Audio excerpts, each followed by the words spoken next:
Good day everyone, welcome to channel AMEC, your insight to the Australian visa system. This is Carl Young, registered migration agent. Today I'm broadcasting from Taipei, Taiwan, as we are currently on a business trip in visiting numbers of different institutions for exchange partnerships. Anyway, yesterday we had a very important news coming out of Department of Immigration. So I would like to take this opportunity to share the information to all the viewers that knowing that what is coming up, it's actually very exciting, because we have heard for over 6 to 12 months that the Australian government wanting to implement what they call regional visas, where they wanted to push more migrants to the regional of Australia. So before we go into the website to actually see what's the news about, first thing, the definition of regional Australia basically is all of Australia excluding Sydney, Melbourne, Brisbane, Gold Coast and Perth.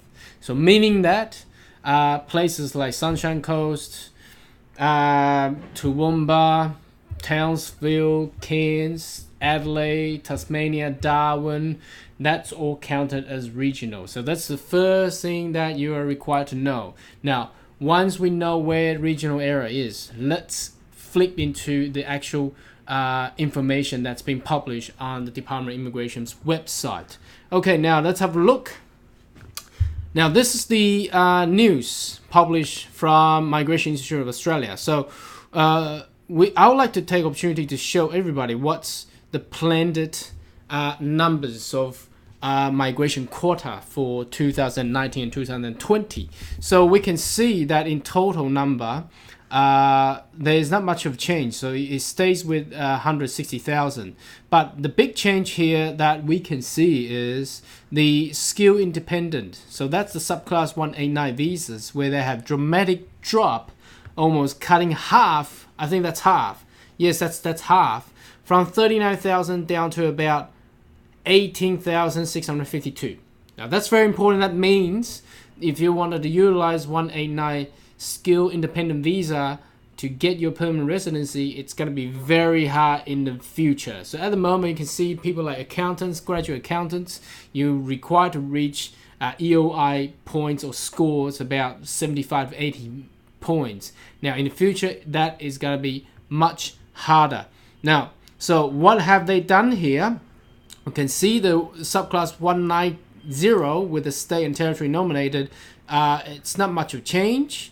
Now, the only interesting thing is skill regional. That's previously under subclass 489 visas. They put not available anymore. But you can see down here where they introduced the two new visa categories. Okay, skill employer sponsor provisional and skill work regional provisional, where they included in total of about let's have a look, 23,000 placements.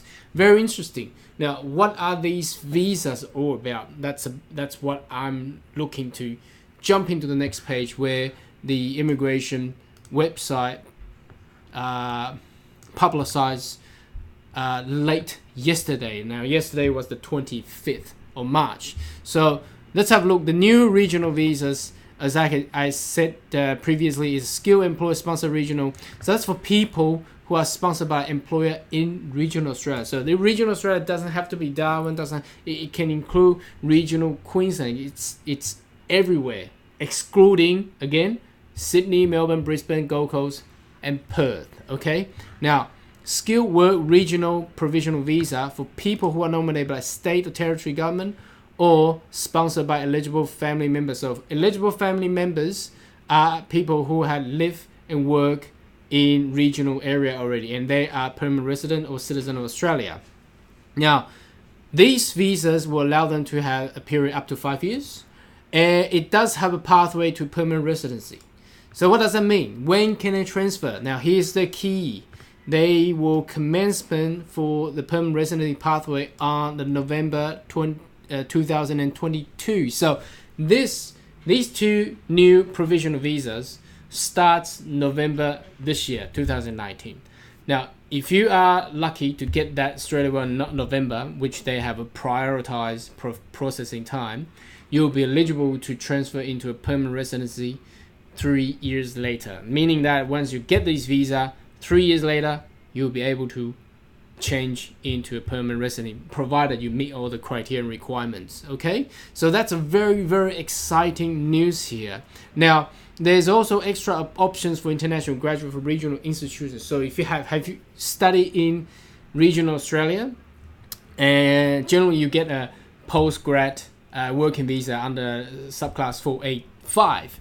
Now, if you can prove that you have been continuously living and working in regional Australia, you'll be eligible to apply for a second graduate temporary working visa. That's another 485 visa. So they're extending the program, so allowing all the international graduates to have more opportunity and more time to gain your work experiences. So once you gain your work experience, obviously there's so many routes that you can enter into. You either enter into the new regional provisional visas, or you can get into a 482 visas, or if you're eligible, you'll be nominated under 186 or 187, or vice versa. The opportunity is enormous. I believe this kind of these introduction to these visas are very vital for the future migrants. So today I would like to share all this information to all of you. Now, if you do have any questions,